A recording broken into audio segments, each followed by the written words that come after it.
I'm just fascinated with the way that clothes could be sculpted and used to build illusions of the human form. And it's not something that I feel I've had the chance to do enough experimenting with in most of my past work. So today we're going to be doing a little thing, using 18th century stays as my foundation layer and building out the hip using the engineering of a pair of panniers. The goal is to produce a wispy, ethereal dress with hourglass shape with absolutely no tight lacing discomfort. Challenge accepted.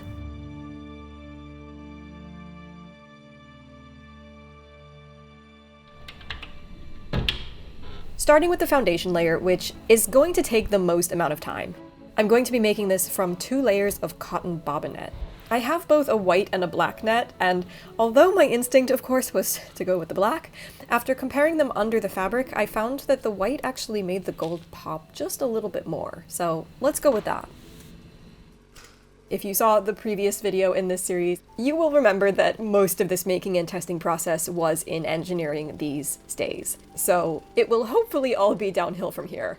The idea behind this foundation design is to combine a pair of 18th century stays with a small pannier shape to fake a dramatic, statuesque hourglass silhouette, because your girl does not lace down very much, but I still want to go for that dramatic reduction look.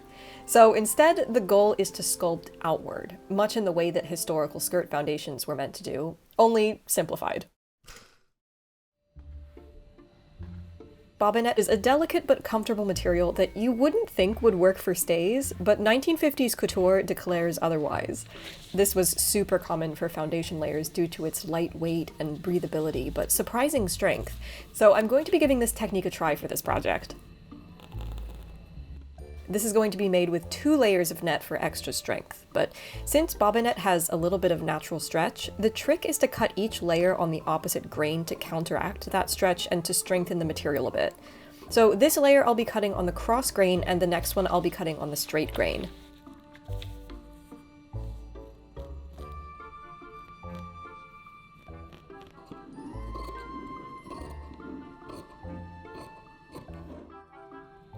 Once I have all my pieces cut out, I'm taking what will be the inside layer of pieces and marking out the boning channels on the right side of these for ease of stitching later. Since this layer will be on the inside, and to be fair, these markings will be under the stitching anyway, it won't be super noticeable, but even so, historical stays were often marked with ink from the outside, so I would be in very good company.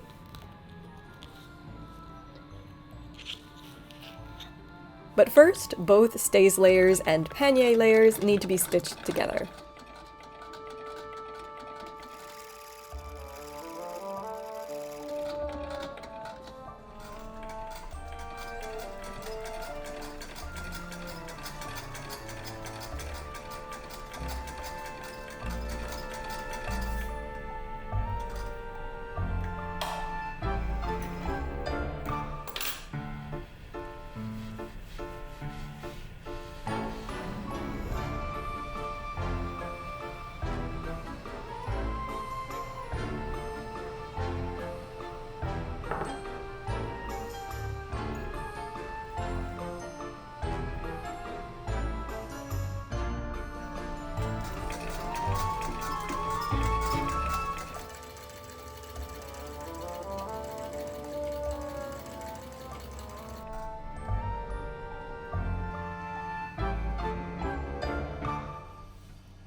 And now, with 2 completed layers of stays, I'm just laying them together right side to right side for stitching and turning at the center back edges.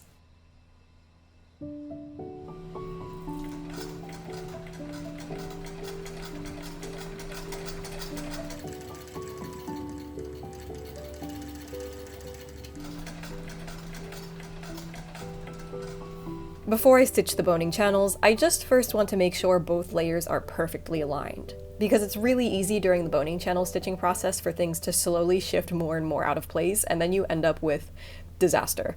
So I'm basting the 2 layers temporarily into place to ensure that nothing shifts around and gets wonky during stitching.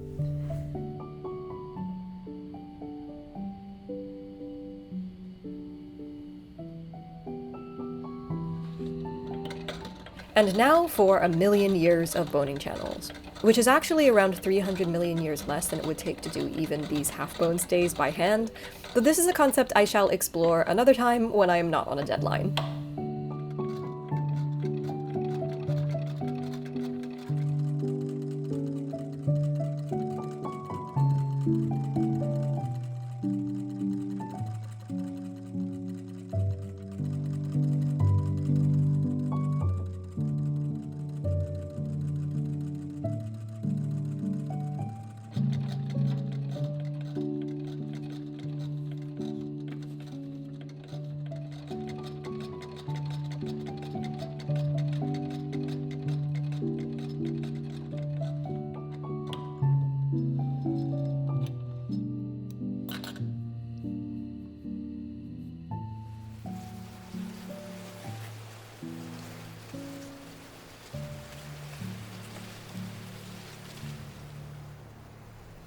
Now to harvest the bones out of my mock-up, since these are already cut to length and waste not, want not.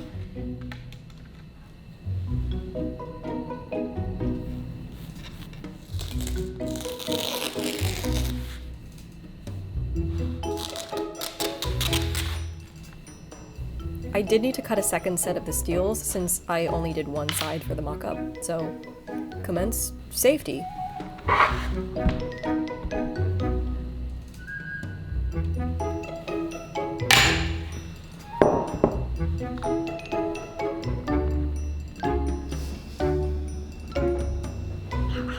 Success.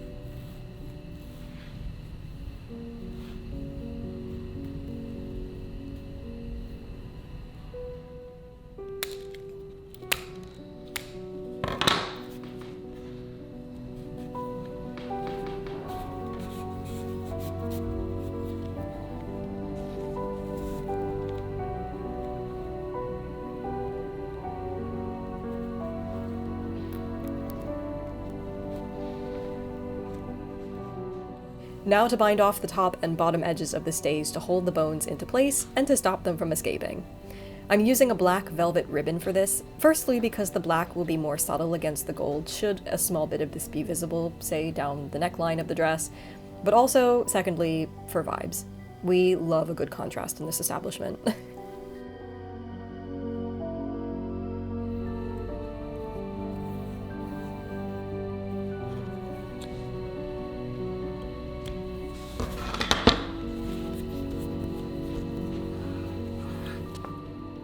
And to make these stays actually wearable, some eyelets to lace them up.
Time for the comparatively quick step of draping the whole dress.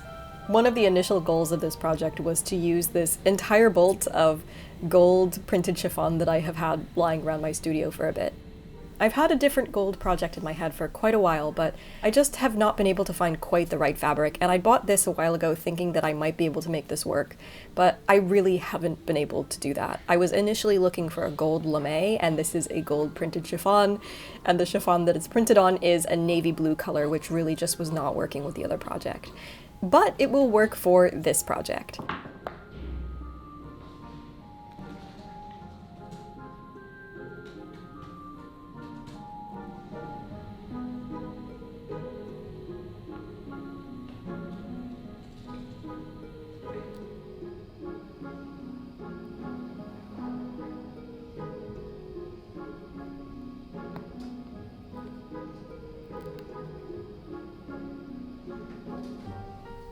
I also got this coppery toned lame to layer underneath the chiffon, which I was hoping would counteract a little bit of the cool cast to the navy blue chiffon and hopefully warm it up just a little bit.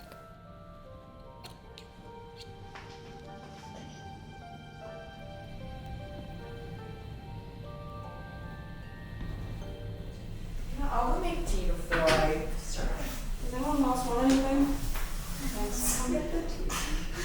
Yeah! Are you taking the good store tea? This channel is fueled by tea. Golden Fire Ginger. Golden Fire Ginger. Yeah! Objectively the best tea. I am a Blue Fields Earl Grey gal myself. They're sending us new teas, apparently. I'm excited.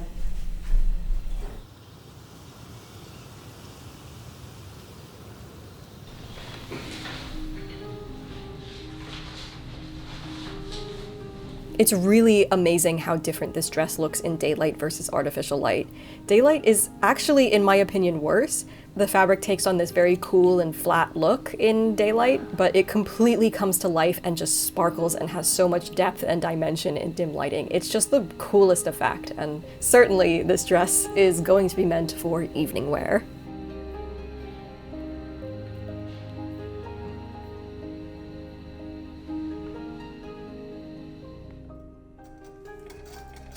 Any yardage I have left over from the bodice draping, which is probably about 4 meters, I'm going to just pleat down into the skirt.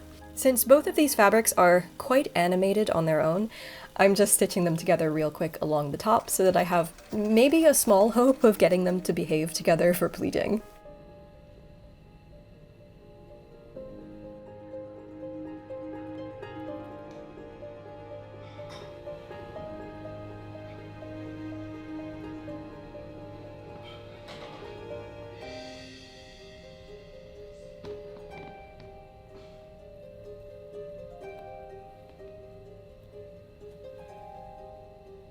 Most of the stitching for this dress I had to do by hand on the form so that everything was dimensionally in the right place, but a few tasks like securing down the pleats along the center back and turning the fabric in at the top could be done from the comfort of my lap. Man, was I quickly taught how grateful I should feel about the ability to sew things in your lap and not on a vertical form, because that is difficult.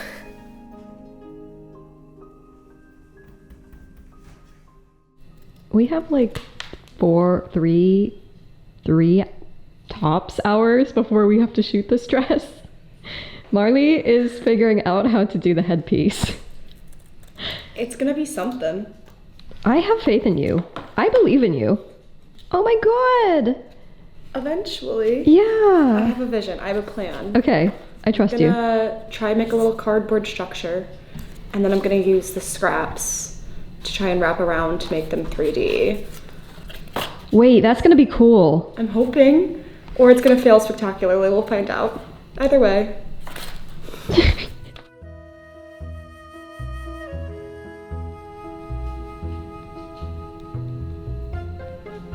A few last finishing touches while Marlee whips up some little crescent horns, which turned out freaking adorable. Like they had no right to. Anyway. If you watched part 1, in which I took you through the design process for this project, you may remember that I pulled a whole lot of Goldwork motifs and designs as a huge inspiration behind the design of this dress, particularly the use of gold and metals to depict natural motifs like wheat and stars, to form a sort of harvest moon theme for this dress.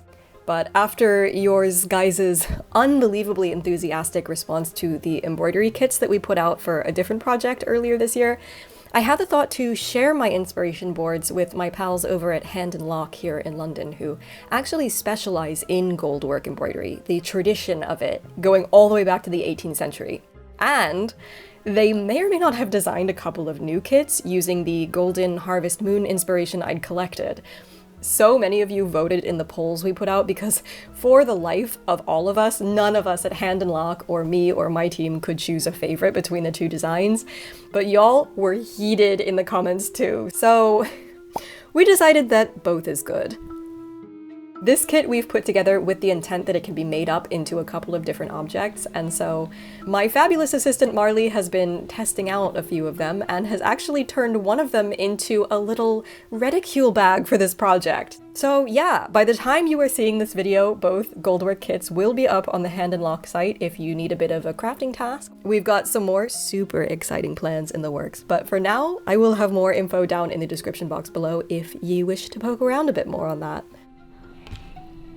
Oh my god, that is so cute. Stunning. Stunning. And I think we are ready to give this a little try on.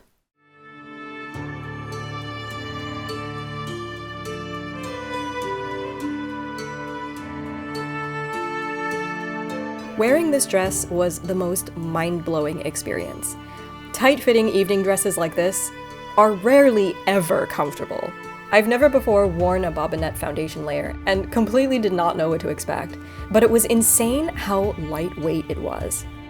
While I drafted the stays to be worn with a fair few inches of a lacing gap in the back, they ended up being comfortable enough and breathable enough to close completely edge to edge, and I still barely felt compressed.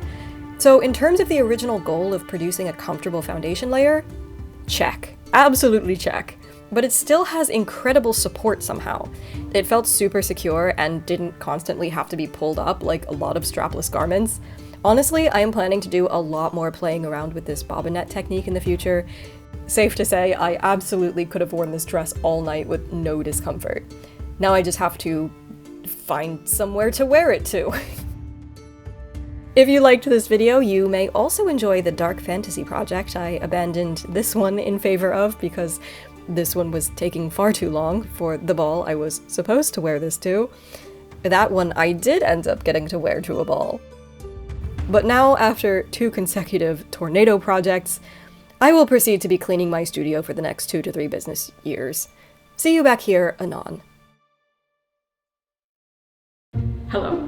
We will get to outtake shenanigans in just a minute, but first I want to take a moment to thank the sponsor for this video, Sayli, the eSIM service app. Roaming fees can be excruciating when you travel, but an eSIM is basically like a virtual SIM card that will give you access to the local network at your destination for a much more affordable price. All, of course, without having to change out your physical SIM card. And it's super easy to use. All you have to do is download the Sayli app, choose your desired data package from any of their over 160 different countries available, and then follow the instructions in the app to easily install your new eSIM. Sometimes I travel back to the US, and in the past I've had to buy a whole new SIM card every time I go back so that I could access the local network and avoid all of the roaming fees. But there's always the several hour-long faff of trying to find a place to buy a SIM card when you land and trying not to get scammed by all the people selling fake SIM cards. It was always a several hour-long process simply to get my phone up and running, but now thanks to Sayli, I can just immediately have data as soon as I land. Sayli is offering a 15% discount on eSIM data plans for you when you use my code Bernadette at checkout. So go forth if you have places to go forth.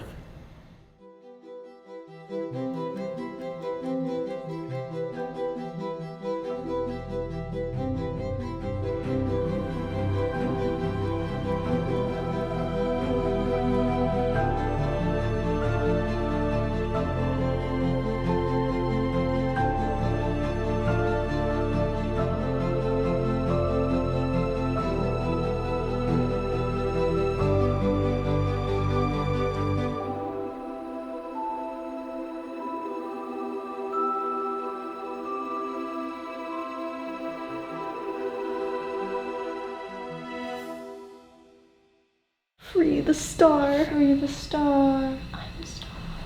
Oh my god, the little star. This is... No. Oh, ankle.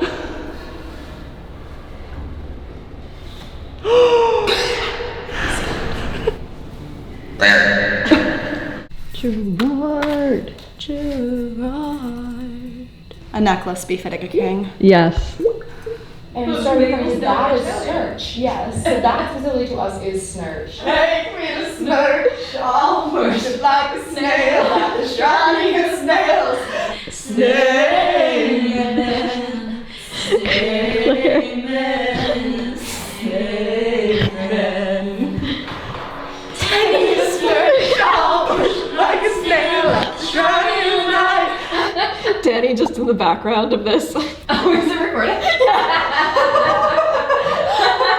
Taking Danny to snurch. Taking Danny to snurch.